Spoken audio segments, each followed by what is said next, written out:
오늘 주요 뉴스입니다. 헌법재판소가 윤석열 대통령 탄핵심판 선고기일을 공지하지 않으면서 결론이 다음 주 이후로 미뤄질 가능성이 커졌습니다. 헌재는 오늘도 평일을 이어갑니다. 정부와 서울시가 강남 3구와 용산구 아파트 전체를 토지거래 허가구역으로 지정했습니다. 강남과 송파 일부 단지를 해제한 지 35일 만으로 전세를 끼고 집을 사는 갭 투자가 원천 금지됩니다. 12.3 비상계엄 사태와 관련해 내란 혐의로 재판에 넘겨진 조지호 경찰청장과 김봉식 전 서울경찰청장 등 경찰 수뇌부의 형사재판이 오늘 본격적으로 시작됩니다. 홍명보 감독이 이끄는 축구대표팀이 오늘 오만과 월드컵 3차 예선 홈경기를 치릅니다. 현재 B조 1위인 우리나라가 오만을 잡을 경우 월드컵 본선행에 부분 행선을 넘게 됩니다. 시청자 여러분 안녕하십니까? 윤석열 대통령 탄핵 심판의 마지막 변론이 끝난 지 오늘로 23일째를 맞이했습니다. 헌법재판소는 아직까지 선고 날짜를 공지하지 않은 채 고심을 이어가고 있는데요. 이번 주 후반엔 결론이 나올 거란 전망이 많았지만 이젠 선고 기일이 다음 주로 넘어갈 거란 전망에 무게가 실리고 있습니다. 오늘 굿모닝 MBN은 침묵하고 있는 헌법재판소 소식으로 시작하겠습니다. 심동욱 기자입니다. 헌법재판소는 어제까지도 윤석열 대통령 탄핵 심판 선고기일을 발표하지 않았습니다. 이번 주 후반 선고를 내릴 것이란 전망이 우세했던 만큼 늦어도 어제까지는 선고기일을 공지할 것으로 예측됐지만 헌재는 침묵을 이어갔습니다. 2, 3일 전에 선고일을 공지하는 헌재의 관행에 비춰보면 윤 대통령 탄핵 심판에 대한 결론은 다음 주로 넘어갈 가능성이 커진 상황입니다. 헌재의 고심이 길어지는 이유에 대해서도 여러 분석이 나오고 있습니다. 재판관 사이에 견해차가 크다는 분석과 함께 만장일치로 의견을 모으기 위해 수기가 길어지고 있다는 추측도 나옵니다. 사안이 중대하고 쟁점이 많아 결정문 작성에 신중을 기하기 때문이란 관측도 있습니다. 재판관 평의가 길어지면서 일각에선 선고가 4월로 넘어갈 수도 있다는 관측도 제시됩니다. 선고가 다음 달로 넘어가더라도 문영배 소장 권한대행과 이미선 재판관의 임기가 끝나는 4월 18일 이전에는 결론이 날 가능성이 큽니다. 지난 2017년 박근혜 전 대통령 탄핵 심판 당시에는 헌재가 이정미 소장 권한대행의 퇴임 사흘 전에 선고를 내렸습니다. 물론 헌재가 오늘 선고일을 깜짝 발표한 뒤 내일 선고할 가능성도 여전히 남아 있습니다.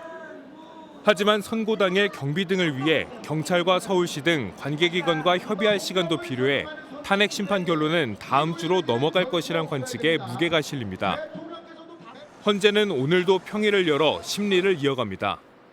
MBN 뉴스 심동욱입니다. 지난 7일 법원은 절차적인 문제가 있었다며 윤석열 대통령의 구속을 취소했었죠. 대통령이 석방되면서 최근 여권과 대통령 측은 이번 탄핵 심판에도 절차적인 흠결이 있다며 기각이 아닌 각하를 주장하고 있습니다. 헌재가 사안을 검토할 필요도 없이 돌려보내야 한다는 건데 이 법조계에선 설득력이 떨어진다는 주장도 나오고 있습니다. 이시열 기자가 자세히 알아봤습니다. 윤석열 대통령 탄핵 심판 선고가 연일 미뤄지면서 최근 여권에서는 탄핵 각하설이 힘을 받고 있습니다. 탄핵 각하만이 대한민국을 살리는 유일한 길이란 우리 국민적인 염원을 담아서 걷고 또 걷겠습니다. 각하란 사안을 검토할 요건도 갖춰지지 않아 아예 판단조차 하지 않고 돌려보낸다는 뜻입니다. 사안 검토를 진행한 뒤 돌려보내는 기각과는 차이가 있습니다. 하지만 법조계에선 윤 대통령의 탄핵 심판이 각하되기는 어렵다는 시각이 우세합니다. 윤 대통령 측은 탄핵 각하의 주된 근거로 국회 측이 형법상 내란죄를 탄핵소추 사유에서 철회했다는 이유를 들고 있습니다. 이에 대해 법조계는 사안에 적용될 법조문만을 철회하는 것일 뿐 국회에 제2결이 필요한 탄핵소추 사유의 철회가 아니기 때문에 절차상 문제가 없다고 보고 있습니다. 형법상의 내란 범죄를 철회하겠다는 거잖아요. 적용 법조만을 철회하겠다는 거라서 재판부가 거기에 구속되는 것이 아니다. 윤 대통령 측이 구속 취소 결정을 이유로 절차적 문제를 강조하고 있지만 각하설을 뒷받침하기에는 설득력이 떨어진다는 지적도 나옵니다. 또 이미 헌재가 11차례에 걸쳐 장기간의 변론을 진행한 만큼 단순 각하 결정이 나올 가능성은 희박하다는 설명입니다. MBN 뉴스 이시열입니다. 전해드린 것처럼 대통령 탄핵 선고는 예상보다 늦어지고 있습니다. 반대로 민주당 이재명 대표의 공직선거법 재판 날짜는 점점 다가오고 있는데요. 이제 선고까지 6일이 남았는데 이재명 대표는 1심 결과를 뒤집기 위해서 총력전을 펼치고 있습니다. 이번엔 자신이 직접 쓴 진술서를 법원에 제출했다고 합니다. 이 내용은 최희지 기자입니다. 4년 전 대통령 선거를 앞두고 허위 사실을 공표한 혐의로 기소됐던 이재명 더불어민주당 대표. 이 사건으로 징역 1년에 집행유예 2년을 선고받은 이 대표의 항소심 선고가 6일 앞으로 다가왔습니다. 이 대표는 그제 직접 쓴 피고인 진술서를 재판부에 제출했습니다. 이 대표가 작성한 진술서는 A4 용지 10쪽 이상의 분량으로 검찰의 기소 남발에 관한 비판 등을 담은 것으로 알려졌습니다. 지난달 26일 있었던 결심 공판 최후 진술과도 유사한 내용입니다. 이 대표는 최후 진술에서 검찰이 너무 과하다며 당시 자신의 발언이 허위라고 생각하고 말한 바가 없다고 진술했습니다. 이 대표는 한 달 전에도 위헌법률 심판 재청을 추가로 신청하는 등 2심 선고 전 재판부 설득을 위해 주력해왔습니다. 위헌법률 심판 신청한 거 기각되면 헌법소원까지 낼 계획이신가요? 재판은 전혀 지연됨 없이 신속하게 끝날 것입니다. 하지만 검찰은 결심 공판에서 1심 때와 같이 징역 2년을 구형했습니다. 이 대표가 이 사건으로 100만 원 이상의 형이 최종 확정되면 의원직을 잃고 10년간 대선 출마를 할 수 없게 됩니다. MBN 뉴스 최희지입니다. 비상계엄 사태와 관련해 내란 혐의로 재판에 넘겨진 조지호 경찰청장과 김봉식 전 서울경찰청장 등 경찰 수뇌부에 대한 정식 재판이 오늘 처음 시작됩니다. 두 사람은 비상계엄 사태 때 경찰을 동원해 국회를 봉쇄하고 주요 인사 체포조를 운영한 혐의를 받고 있습니다. 최민성 기자가 보도하겠습니다. 12.3 비상계엄 사태와 관련한 경찰 수뇌부들의 형사재판이 오늘 서울중앙지법에서 본격적으로 시작됩니다. 핵심 인물은 경찰 1, 2인자인 조지호 경찰청장과 김봉식 전 서울경찰청장입니다. 이들은 윤석열 대통령의 국회 봉쇄 지시와 주요 인사 체포 의혹을 밝힐 열쇠로 꼽힙니다. 조 청장은 앞선 검찰 조사에서 비상계엄 당일 윤 대통령으로부터 국회의원 체포 지시가 있었다고 진술한 바 있습니다. 질문에 사실대로 답변한 것은 맞아요? 이건 뭐 그 각 조서별로 제가 그렇게 다 서명 날인했습니다. 김 전 청장은 국회 출입을 막은 건 질서 유지를 위한 것이었고 대통령이 아닌 조 청장으로부터 국회 2차 통제 지시를 받았다고 증언했습니다. 본청에서부터 계엄 관련해서 포고령이 하달되었고 거기에 따라서 국회 전면 차단이 필요하다는 그런 지시에 따라서 그렇게 했습니다. 네. 관련 혐의로 기소된 윤승영 경찰청 국가수사본부 수사기획조정관과 목현태 전 국회 경비대장에 대한 첫 재판도 오늘 함께 진행됩니다.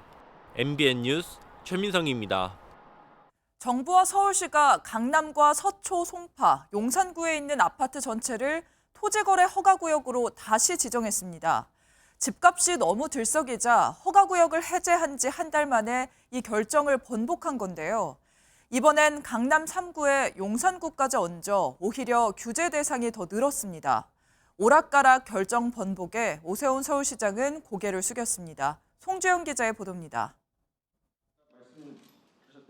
강남구에 지금 5년 가까이 있는 토지거래 허가구역의 철폐를 시행을 해주신다면 당연히 풀어야죠. 재산권 행사를 임시적으로 막아놓고 있는 거 아닙니까? 바로 시행에 들어간 서울시는 지난 2월 강남구 삼성동, 청담동, 대치동, 송파구 잠실동 총 14.4제곱킬로미터의 토지거래 허가구역을 해제했습니다. 이후 서울 주택가격은 급등했고 3월 둘째 주 강남 3구 아파트값 상승폭은 7년 만에 최대치를 기록했습니다. 둔화되었던 주택 수요가 거시경제 상황과 정책 변화 등으로 다시금 확대되면서 발생한 것으로 분석됩니다.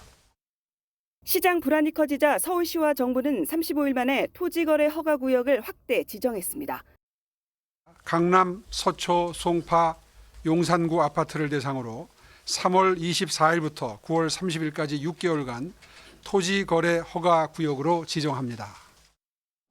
이번 조치에도 시장 과열이 가라앉지 않으면 추가 지정도 검토할 예정인데 인근 마포구와 성동구 등으로 예상됩니다. 또 조정 대상 지역과 투기 과열 지구로 추가 지정하는 방안도 검토하겠다고 밝혀 규제 대상은 더 늘어날 수 있습니다. 오세훈 시장은 예상과 달리 시장 불안이 커지자 심려를 끼쳐 송구하다며 고개를 숙였습니다. MBN 뉴스 송주영입니다. 보신 것처럼 토지거래 허가구역으로 다시 지정된 곳들에선 실거주를 하지 않으면 집을 살 수가 없습니다. 한 달 만에 해제 결정이 번복되자 전세를 끼고 내 집 마련을 하려던 계약자들은 분통을 터뜨리고 있는데요. 이랬다 저랬다 하는 정책에 시장은 대혼란에 빠졌습니다. 계속해서 노하린 기자입니다. 서울 서초구의 아파트촌입니다. 3.3제곱미터가 2억 원을 넘는 고가 아파트지만 그동안 토지거래 허가구역이 아니어서 전세를 안고 집을 살 수 있었습니다. 부작용은 컸습니다. 1년 전 30억 후반대였던 전용 84제곱미터 신축 아파트 값은 올 초 50억 원을 넘어서며 연일 가파른 상승세를 보였습니다. 저 20년 동안 했는데 이번 좀 부장인 적 없죠. 최단기간 5억 단위로 이상이 한 달에 이렇게 급등되는 건 처음 봐요. 토허제가 풀린 잠실과 삼성, 대치, 청담동뿐 아니라 그 주변 지역으로까지 집값이 들썩였습니다. 토지거래 허가제를 푼 지난 한 달간 강남 3구에 집을 사들인 외지인 비중과 갭투자 비율은 눈에 띄게 늘었습니다. 하지만 토지거래 허가제 재지정 발표 이후 시장 분위기는 완전히 바뀌었습니다. 토허제 확대와 재지정 소식이 발표된 지역들은 그야말로 우왕좌왕하는 분위기입니다. 실거주를 하지 않으면 집을 살 수 없게 되면서 집을 팔려는 집주인들도 전세를 끼고 집을 사려는 사람들도 모두 당혹스러워하고 있습니다.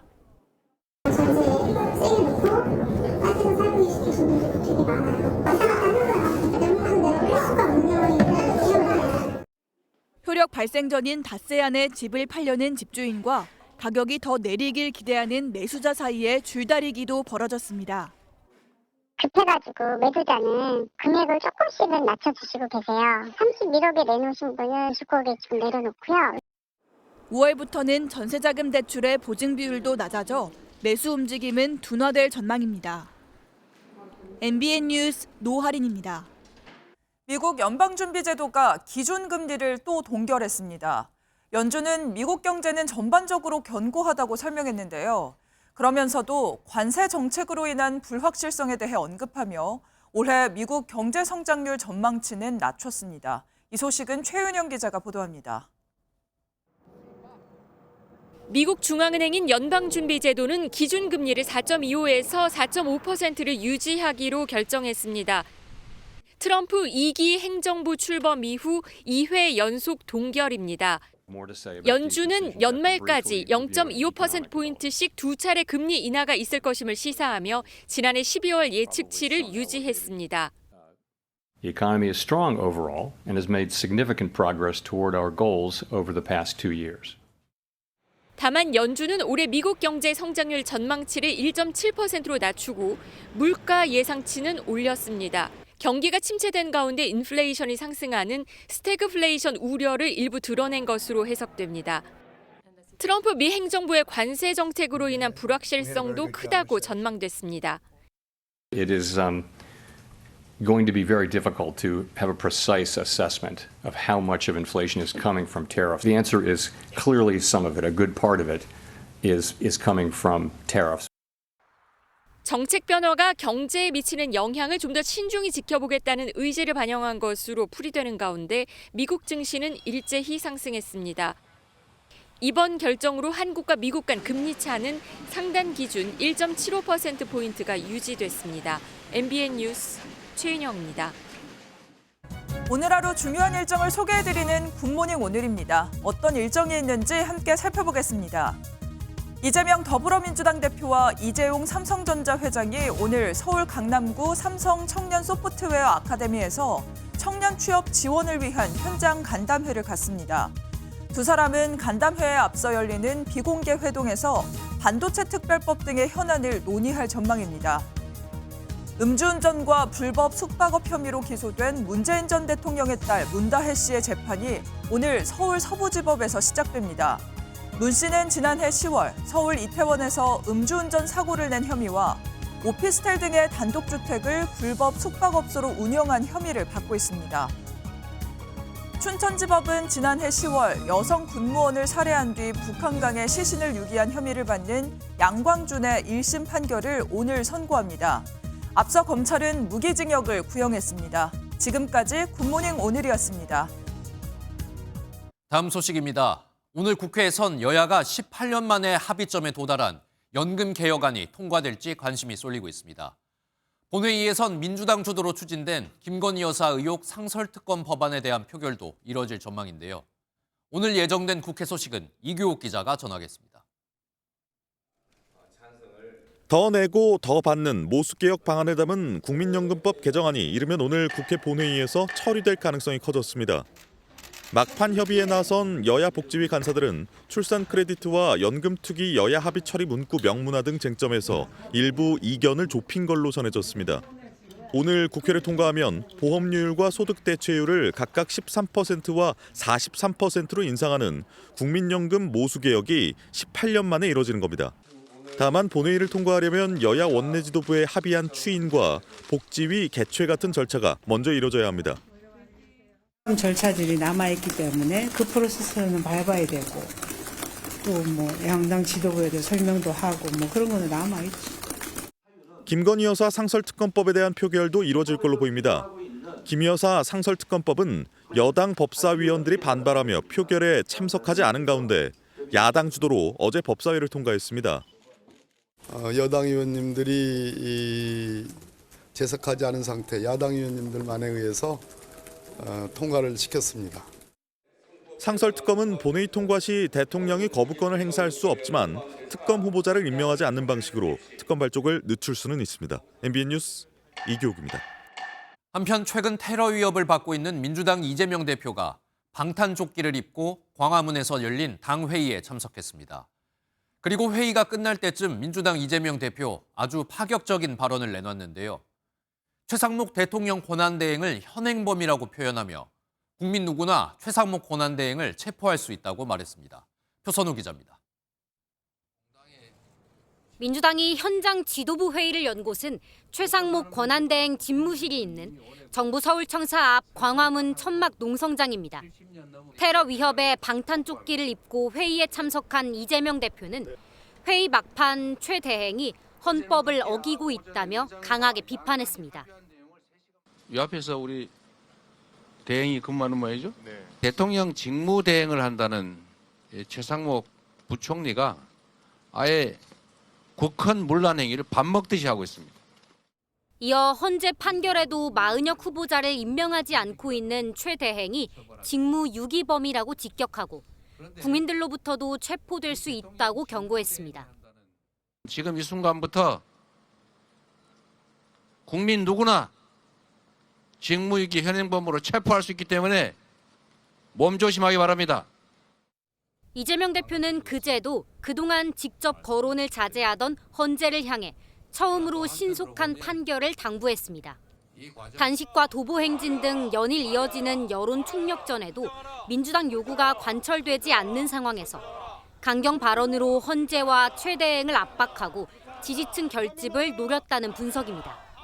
이재명 대표는 광화문 공개 최고위 등 장외 여론전에 대한 피로감을 의식한 듯 위기를 이겨내기 위한 불가피한 행동이라며 국민들의 이해를 당부했습니다. MBN 뉴스 표선우입니다.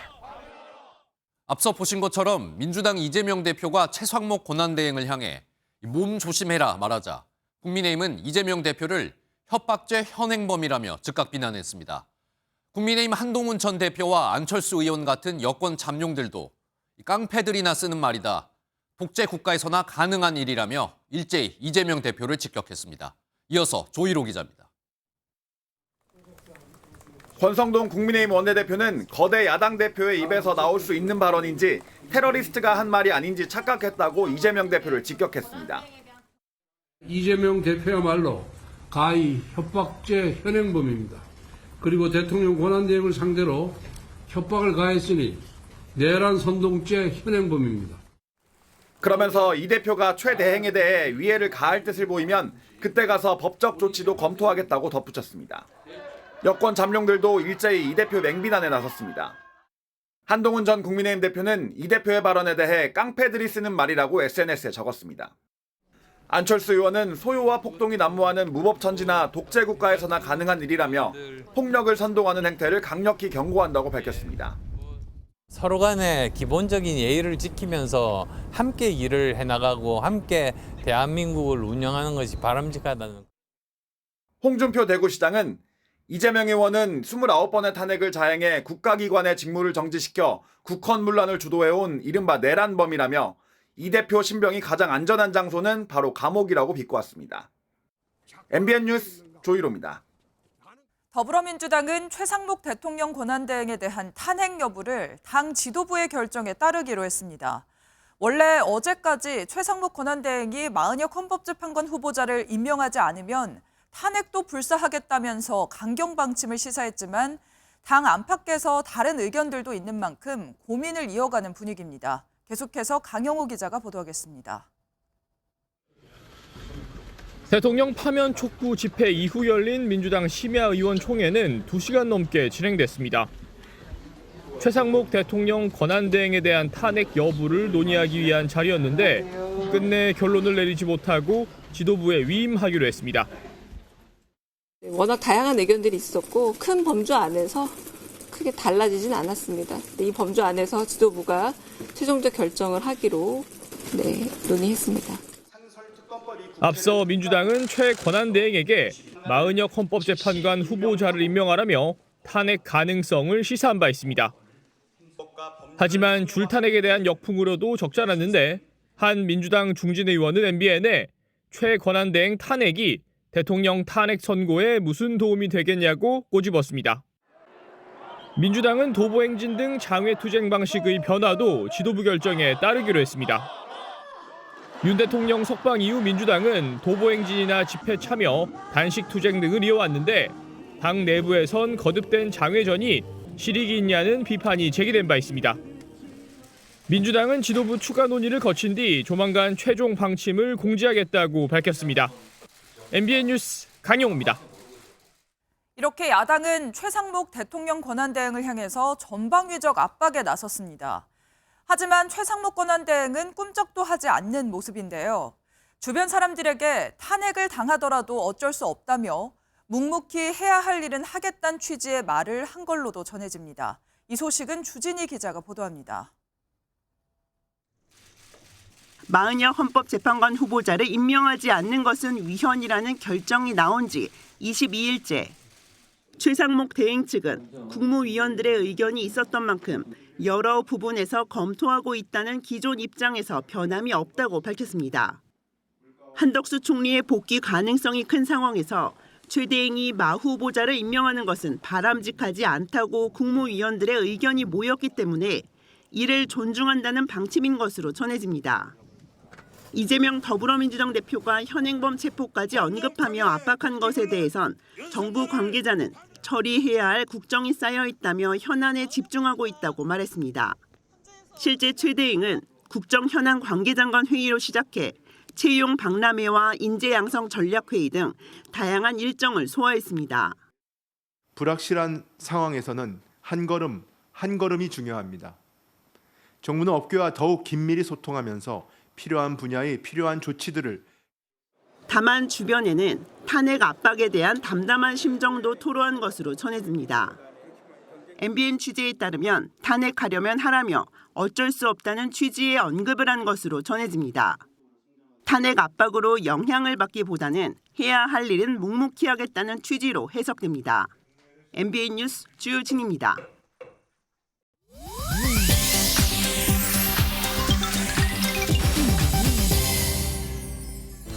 인터넷에선 어떤 소식들이 화제일까요? 인터넷 와글와글입니다. 전 스켈레톤 국가대표 윤성빈 씨가 최근 캥거루족과 관련한 발언 논란에 대해 사과했습니다. 윤성빈 씨는 지난 13일 유튜브 영상에서 요즘 30대도 캥거루족이 많다라는 스태프의 말에 왜 그런 거냐며 의아해했는데요. 캥거루족은 자립할 나이가 됐는데도 부모에게 경제적으로 의존하는 자녀를 뜻합니다. 집세를 내고 생활비를 내면 남는 게 없다라는 스태프의 말에 일하는데 왜 돈이 없냐, 생활비를 아끼면 된다라는 반응을 보였는데요. 이에 신입 때는 부모님 집에 들어가서 살아도 될 것 같다고 공감했지만 일부 누리꾼들의 비판이 이어졌습니다. 윤성빈 씨는 어제 영상 속 발언과 이후 대응에 분노하고 상처받으신 시청자께 사과드린다, 부족한 점을 반성하고 고쳐나가겠다고 전했고 해당 영상은 삭제됐습니다. 백종원 더본코리아 대표가 최근 연이은 논란 속에 2차 사과문을 공개했습니다. 백 대표는 어제 홈페이지를 통해 가격과 품질 논란이 불거진 백캠 생산을 중단했다며 새로운 상품을 개발 중이라고 전했는데요. 최근 원산지 논란과 관련해선 외부 전문가로 구성된 상시 감시 시스템을 도입하고 축제에 사용되는 장비의 위생 관리에도 만전을 기하겠다고 밝혔습니다. 앞서 백 대표는 지난 13일에도 사과문을 올렸었는데요.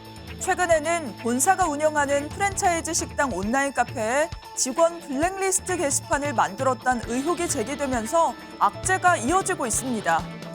길에서 정신을 잃은 고양이를 심폐소생술로 살려낸 영상이 온라인에서 화제입니다. 중국 SNS에 올라온 쓰러진 고양이 살리는 여성이란 영상인데요. 한 여성이 자전거에 치여 쓰러져 있는 길고양이에게 열심히 심폐소생술을 합니다. 등을 세게 두드리기도 하고 망설임 없이 인공호흡까지 하는데요. 몇 분 동안 심폐소생술을 반복한 끝에 축 늘어져 있던 고양이는 의식을 되찾고 움직이기 시작했습니다. 이 여성의 정체는 수의사였는데요. 의식이 돌아온 고양이를 자신의 병원에 데려가 치료한 걸로 알려졌습니다. 누리꾼들은 고양이가 은인을 만났다, 앞으로는 다치지 않길 바란다는 반응을 보였습니다. 인터넷 와글와글이었습니다. 다음 소식입니다. 음주 뺑소니 혐의를 받고 있는 유명 트로트 가수 김호중 씨의 항소심에서 검찰이 1심과 같은 징역 3년 6개월을 구형했습니다. 김호중 씨는 지난달에만 100장이 넘는 반성문을 제출하며 새 삶을 살겠다, 법원에 선처를 호소한 것으로 전해졌습니다. 보도에 손성민 기자입니다. 음주 뺑소니 혐의를 받고 있는 가수 김호중 씨의 항소심 결심 공판이 어제 오전 서울중앙지법에서 열렸습니다. 김 씨는 지난해 5월 9일 서울 강남구에서 술에 취해 운전하다 택시를 들이받고 매니저가 허위로 자수하도록 한 혐의 등으로 1심에서 징역 2년 6개월의 실형을 선고받았습니다. 검찰은 피고인의 항소를 기각하고 원심 구형을 인용해달라며 1심과 같은 징역 3년 6개월을 구형했습니다. 반면 김 씨 측 변호인은 술타기 수법을 쓰지 않았는데 오해받아 과도한 처벌로 이어져선 안 된다며 1심 형량이 과하다고 주장했습니다. 매니저에게 허위 자수를 지시한 혐의도 부인했습니다. 대표와 매니저 등의 결정에 따라 움직인 소극적 방조에 불과하다는 겁니다. 피해 택시기사와 합의한 점도 덧붙였습니다. 김 씨는 최후 변론에서 사회에 무리를 일으켜 진심으로 죄송하다며 이번 일을 인생의 기폭제로 삼아 새로운 삶을 살아가겠다고 머리를 숙였습니다. 김 씨는 이번 공판을 앞두고 100장 분량의 반성문을 제출한 것으로 전해졌습니다. 김 씨의 항소심 선고는 다음 달 25일로 정해졌는데 재판부가 어떤 판단을 내릴지 주목됩니다. MBN 뉴스 손성민입니다. 봄이 찾아오면서 대부분의 의대가 개학을 했지만 의대생들은 휴학계를 제출하고 수업을 거부하고 있습니다.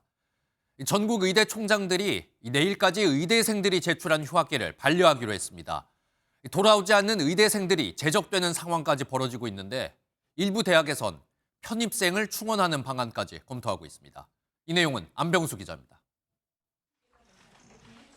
의대 증원 중단 카드까지 꺼냈지만 대학 총장들의 의대생 복귀 호소는 현재까지 공허한 메아리인 분위기입니다. 작년에 1년 쉬었던 것을 올해도 쉬면 안 된다는 그런 절박함, 그리고 올해 돌아오기 위해서는 학생들의 요구나 대학 의대 교수들의 요구를 전폭적으로 수행해야 되겠습니다. 결국 이달 말 의대 등록 마감 시한을 앞두고 대학도 강공태세로 돌아섰습니다. 전국 40개 의대 총장들은 긴급 회의를 열어 의대생들의 집단 휴학계를 오는 21일까지 모두 반려하기로 합의했습니다. 유급과 제적은 각 대학의 학칙에 따라 처리합니다. 앞서 전북대와 조선대가 휴학계를 받지 않겠다고 선언한 데 이어 모든 대학이 뜻을 모은 겁니다. 올해까지 2년 연속 미복귀 사태를 대비하자는 각오도 읽힙니다. 긴급회의 참석자는 MBN 통화에서 내년도에 세계 학년 동시 수업인 트리플링을 준비해야 한다는 의견도 나왔다고 분위기를 전했습니다. 일부 대학은 탁과생이 편입해 의대생의 빈자리를 채우는 특단체까지 검토 중인데 교육부는 대학의 자율사항이라고 밝혔습니다. 의대생들은 여전히 정부에 대한 반감이 큰 걸로 전해집니다. 그럼 동요하는 분위기는 아직까지는 감지되지 않고 있다? 전체 인원으로 따지면 사실상 매우 소수이기도 하고 복귀를 안 해서 교육이 더 힘들어진다라고 하면 오히려 5천 명을 더 뽑겠다라고 얘기를 하고 있잖아요. 꿈쩍 않는 의료계, 여기에 대학도 단일 대우로 나서 양측 피해만 커지는 치킨 게임이 우려됩니다. MBN 뉴스 안병수입니다. 홍명보 감독이 이끄는 우리나라 축구대표팀이 오늘 저녁 8시 오만을 상대로 북중미 월드컵 아시아 지역 예선전을 치릅니다. 고양 종합운동장에서 치러지는 이번 경기를 앞두고 주장 손흥민은 체력 상태가 정말 좋고 몸 상태도 어느 때보다 최고라며 맹활약을 예고했습니다. 이규현 기자입니다. 소속팀 토트넘의 부진과 영국 언론의 비판 탓에 미소를 잃었던 손흥민이 화기애애한 대표팀 훈련 분위기 속에 환한 웃음을 되찾았습니다. 손흥민은 몸 상태가 최고라며 오만전 맹활약을 예고했습니다. 몸 상태는 어느 상태보다 최고인 상태라고 생각을 하고 있기 때문에 너무나도 괜찮고 지금 좋은 상태를 유지하고 있는 것 같습니다. 역대 A매치 최다 출전 3위 등극을 앞둔 베테랑이지만 손흥민은 여전히 국가대표는 꿈같은 자리라고 말합니다. 토트넘에 대해서도 많은 애정을 갖고 있고 대표팀은 항상 저한테는 정말 꿈같은 곳이라고 항상 생각을 하고 소집을 하기 때문에 그런 마음은 올 때마다 변함없이 항상 그 마음을 유지하고 있고 베테랑 손흥민과 해외파 젊은 피 공격수들로 어우러진 홍명보호가 오만을 잡는다면 11회 연속 월드컵 본선 진출을 위한 9부 능선을 넘게 됩니다. 지난해 오만 원정에서 3대1 완승을 거둔 대표팀은 홈에서 또 오만을 격파하고 월드컵 본선 진출에 한 발 더 다가선다는 각오입니다. MBN 뉴스 이규현입니다. 트럼프 미국 대통령과 젤렌스키 우크라이나 대통령이 1시간 넘게 통화했습니다. 통화에서 젤렌스키 대통령은 앞서 트럼프 대통령과 푸틴 러시아 대통령이 합의한 부분 휴전안에 긍정적인 반응을 보였는데요. 트럼프 대통령은 종전 협상이 매우 순조롭게 진행되고 있다며 만족감을 나타냈습니다. 우크라전을 끝낼 전면 휴전안 협상은 조만간 사우디아라비아에서 진행됩니다. 이한나 기자가 보도합니다. 젤렌스키 우크라이나 대통령은 미국 러시아 정상 간 전화회담 직후 트럼프 미국 대통령에게 통화를 제안했습니다. 부분 휴전에 일단 찬성하지만 구체적인 회담 내용을 확인하겠다는 이유였습니다. Буде час у президента Трампа, він зайнята людина, буде час, він набере будь-який час, у нього є там телефон, немає питання, ми готові, проговоримо з ним наступні кроки, задоволені. 곧바로 다음 날 양국 정상 간의 전화 통화가 1시간 동안 진행됐습니다. 트럼프 대통령은 젤렌스키 대통령과 아주 좋은 통화를 했다며 전쟁 종식을 위한 협상이 매우 순조롭게 진행되고 있다고 밝혔습니다. 이어 대부분의 논의는 러시아와 우크라이나의 요구사항을 조정하기 위해 푸틴 대통령과의 통화 내용을 바탕으로 이루어졌다고 설명했습니다. 앞서 러시아는 트럼프 대통령에게 우크라이나에 대한 군사 지원 및 정보 공유를 중단하라고 요구했습니다. 우크라이나로서는 받아들이기 어려운 조건이라 협상에 난항이 예상됐습니다. 하지만 트럼프 대통령이 우크라이나의 국방 정보를 공유하기로 합의하면서 일단 러시아와 우크라이나의 입장차를 좁힌 것으로 보입니다. 이번 주말 사우디아라비아에서 미국과 러시아의 휴전 논의가 또 한 번 예정된 가운데 우크라이나도 실무회담 준비에 나서겠다고 밝혔습니다. MBN 뉴스 이한나입니다. 2023년 공매도가 전면 금지된 이후 1년 4개월 만인 이번 달 말부터 공매도가 재개됩니다. 문제는 투기 목적으로 주식시장을 교란하는 무차입 공매도를 어떻게 찾아내고 막아내느냐인데요. 금융당국과 한국거래소가 불법 공매도를 막기 위한 전산 시스템을 선보였는데 아직 미흡하다는 평가가 나옵니다. 김태영 기자가 취재했습니다. LG전자 매도 가능 주식은 100주뿐이지만 이보다 2배 많은 200주 매도를 시도합니다. 200주 매도 주문 제출하겠습니다. 매도 가능한 수량을 초과했다는 경고 메시지가 떠서 주문이 차단되고 100주를 차입하라는 안내도 나옵니다. 투기와 시세 조작의 온상으로 지목된 무차입 공매도를 막기 위해 구축된 전산 시스템 시연 장면입니다. 한국거래소는 자체 감시 시스템으로 이런 무차입 공매도로 의심되는 거래를 파악해 증권사에 확인을 요청할 수 있습니다. 공매도 투자자는 금융당국을 통해 등록 번호를 발급받고 감시 체계 안으로 들어오게 되는 구조라 투명성이 높아질 것이란 기대가 나옵니다. 불법 공매도를 둘러싼 그간의 시장에서의 우려를 말끔히 불식시키는 그런 의미 있는 자리가 되기를 기대를 합니다. 하지만 공매도 위반의 상당수가 외국인 투자자인데 국내에 거주하지 않는 외국인 투자자의 잔고관리 시스템은 직접 확인하기가 어려워 한계가 있다는 목소리도 나옵니다. 등록된 법인 공매도에 대해서만 적발을 하는 거기 때문에 그것을 벗어난 공매도는 감시망을 피한다는 한계가 좀 있을 것 같습니다. 공매도 전산 시스템은 오는 26일까지 모의시장에서 최종 점검 단계를 거치고 금융위에서 문제가 없다고 판단하면 31일부터 공매도 재개와 함께 시행됩니다. MBN 뉴스 김태형입니다.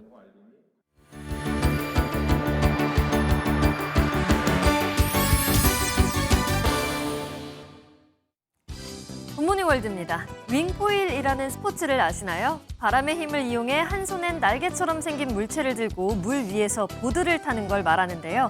그 모습을 화면으로 만나보시죠. 보기만 해도 시원한 바다에서 여성이 한 손에 날개 모양의 기구를 잡은 채 수면 위에 뜨는 특이한 보드를 조종합니다. 파도를 가르며 재빠르게 나아가다가 물 위에서 점프를 해 한 바퀴 도는 묘기도 선보입니다. 올해 처음으로 파도 타기 윙포일 세계대회가 열려 선수들이 멋지게 활약하는 모습입니다. 이름은 낯설지만 우리나라에서도 한강 등에서 즐기는 스포츠라는데요. 보는 사람도 가슴이 탁 트이는 이색 스포츠에 저도 한 번쯤 도전해보고 싶네요. 짙은 호박색 눈동자에 아름다운 무늬를 자랑하는 호랑이가 있습니다. 오스트리아 비엔나 동물원에 사는 시베리아 호랑이라는데요. 영상 함께 보시죠. 여기 우람한 자세로 앉아 하품을 늘어지게 하는 호랑이 한 마리가 있습니다. 지난달 비엔나 동물원에 들어온 시베리아 호랑인데요. 멸종 위기를 겪고 있어 이 동물원에 있는 다른 호랑이와 짝을 지어줄 예정입니다. 아무르 호랑이라고도 불리는 시베리아 호랑이는 한때 우리나라에서도 살았는데요. 지금은 러시아와 중국에서 서식하고 있으며 북한에도 아직 남아있을 것으로 추정된다고 하네요. 온 세상이 핑크빛입니다. 중국 우한에는 봄을 한껏 만끽할 수 있게 벚꽃이 피었다는데요. 그 아름다운 모습을 화면으로 만나보시죠. 화려한 옷을 입은 여성이 사진을 찍고 다른 한쪽에서는 전통 의상을 입은 여자가 우산을 들고 공연을 펼쳐 보입니다. 흐드러지게 핀 벚꽃이 무척 아름다운데요. 중국 우한에는 벚꽃나무가 50만 그루가 심어져 있어 봄철 관광 명소로 유명합니다. 우한은 우리나라 제주도보다 남쪽에 있어 벚꽃 절정기도 우리나라보다 몇 주는 더 빠르다는데요. 지구온난화 때문에 꽃 피는 시기는 점점 빨라지고 있다고 합니다. 일찍 피는 꽃이 반가우면서도 지구온난화를 생각하면 안타까운 마음이 들기도 합니다. 지금까지 굿모닝 월드였습니다.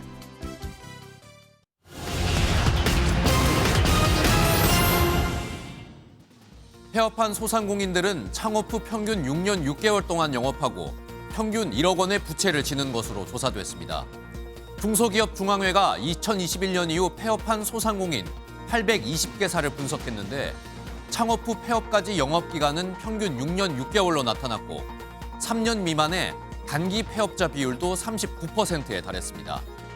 폐업을 결심한 시점의 부채액은 평균 1억 200만 원 정도, 폐업에 들어간 비용은 평균 2,100만 원이었습니다. 글로벌 펀드 매니저들이 최근 한 달 사이 미국 주식 투자 비중을 많이 낮춘 것으로 나타났습니다. 뱅크 오브 아메리카 펀드 매니저 170여 명을 설문조사한 결과 한 달 사이 미국 주식 투자 비중을 40%나 줄인 것으로 나타났는데요. 대신 유럽 투자 비중을 늘려 유로존 투자 비중이 2021년 7월 이후 최고치를 기록했습니다. 지난해 불법 사금융 피해 신고가 15,000건으로 전년보다 12% 증가한 것으로 나타났습니다. 금감원은 불법 사금융과 관련된 단순 문의 상담도 47,000건이나 있었다고 밝혔는데요. 특히 온라인 불법 광고를 통한 피해 신고가 크게 늘었던 것으로 확인됐습니다. 지금까지 굿모닝 경제였습니다. 세계 AI 반도체 1위 기업인 엔비디아의 젠슨 황 CEO가 기존보다 성능이 2배 향상된 차세대 AI 칩을 공개했습니다. 이런 반면 엔비디아의 고대역폭 메모리 납품이 지연되면서 실적 부진으로까지 이어진 삼성전자는 주주총회를 열었는데 경영진은 뼈를 깎는 노력을 약속하며 고개를 숙였습니다. 보도에 권용범 기자입니다. 로봇 한 대가 정교하게 들어올린 물건을 다른 한 대가 건네받아 상자에 넣습니다. 또 다른 로봇은 주방 일을 돕고 있습니다. 엔비디아가 개발한 개방형 로봇 훈련 플랫폼으로 학습한 휴머노이드 로봇들입니다. 이 플랫폼을 사용하면 휴머노이드 로봇에게 좀 더 정교한 작업들을 학습시킬 수 있습니다. 젠슨 황 CEO는 더불어 성능을 대폭 향상시킨 신형 AI 칩을 해마다 출시한다는 로드맵을 공개했습니다. The CPU is new. It's twice the performance of Grace and more memory, more bandwidth, and yet. 반면 엔비디아의 고대역폭 메모리 HBM 납품이 계속 미뤄지며 실적 하락까지 이어진 삼성전자 경영진은 주주총회에서 고개를 숙였습니다. 그러면서 기본으로 돌아가 제도약의 기틀을 다지겠다며 뼈를 깎는 노력을 약속했습니다. 경영 여건이 무척 어려웠습니다. 어려운 환경일수록 기본으로 돌아가 인재와 기술을 바탕으로 최고의 제품과 서비스를 창출하여 마침 경쟁사인 SK 하이닉스가 HBM 6세대 샘플을 세계 최초로 공개한 터라 삼성전자의 위기감은 더 클 수밖에 없습니다. 최근 사직생의 각오까지 언급되며 위기감이 고조되는 삼성전자가 어떠한 돌파구를 마련할지 시장의 관심이 뜨겁습니다. MBN 뉴스 권용범입니다. 30년 넘게 숙박업을 하던 88세 할머니가 40억 원 상당의 부동산을 충청남도 한 대학에 기부했습니다. 35년 전 김밥 할머니가 전 재산을 기부하는 모습을 보고 마음을 먹었다고 하는데요. 어려운 학생들을 위해 써달라는 게 할머니의 뜻이었습니다. 김영현 기자가 보도합니다. 부산의 한 숙박업소. 한 할머니가 객실 내부를 꼼꼼히 청소합니다. 올해 88살 윤군 할머니가 40억 상당의 이 건물을 충남대학교에 기부했습니다. 내가 고생해서 살았고 공부를 못하니까 나 같은 사람이 없었으면. 충청남도 청양이 고향인 윤 할머니는 어린 나이에 부모님을 여의고 남의 집 살이를 해야만 했습니다. 결혼은 했지만 삶이 녹록지는 않았습니다. 행상과 과일 노점으로 겨우 생계를 이어가다 부산에 일자리가 많다는 말에 단돈 500원을 들고 무작정 내려갔습니다. 아끼고 아낀 돈으로 부산에 내려간 지 10년 만에 2층짜리 여관을 인수해 리모델링을 거쳐 6층 규모의 새 건물을 짓게 됐습니다. 이 무렵 할머니는 김밥 할머니로 알려진 이복순 여사가 전 재산을 기부하는 모습을 보고 나도 해야겠다는 결심을 했습니다. 내 정신 있을 때 얘들한테 할 거 다 하고 말없이 해야 되겠다 싶어서 이런 결정을 했어요. 충남대는 윤 할머니가 기부한 부동산을 교육시설이나 수련원으로 활용하는 방안을 검토하겠다는 계획입니다. 윤군 할머니의 아름다운 기부가 대학의 인재 양성에 큰 도움이 될 것으로 전망됩니다. MBN 뉴스 김영현입니다. 오늘은 낮과 밤의 길이가 같아진다는 봄의 네 번째 절기 춘분입니다. 절기에 맞춰 꽃샘추위가 물러가고 다시 포근한 봄 날씨를 되찾겠습니다. 오늘 서울의 낮 기온 14도까지 올라 어제보다 7도가량 높겠고요. 기온은 갈수록 오름세를 보이며 일요일에는 21도까지 치솟겠습니다. 다만 여전히 일교차는 크게 벌어지기 때문에 환절기 건강관리에 유의하셔야겠습니다. 날은 포근해지지만 당분간 대기질이 탁하겠습니다. 차츰 국외 미세먼지가 유입되면서 오늘 중서부와 호남, 대구는 하루 평균 초미세먼지 농도 나쁨 수준 보이겠고요. 그 밖의 지역도 오전과 밤 한때 대기질이 탁하겠습니다. 먼지는 내일도 머물 것으로 보입니다. 오늘 먼지만 아니라면 하늘 자체는 대체로 맑겠고요. 오후부터 동해안에는 초속 20m 이상의 강풍이 몰아치겠습니다. 현재 기온은 서울이 2.8도, 대전은 영하 1도로 쌀쌀하게 출발하고 있습니다. 하지만 낮에는 서울이 14도, 대전과 전주 16도, 대구는 17도까지 올라 포근해지겠습니다.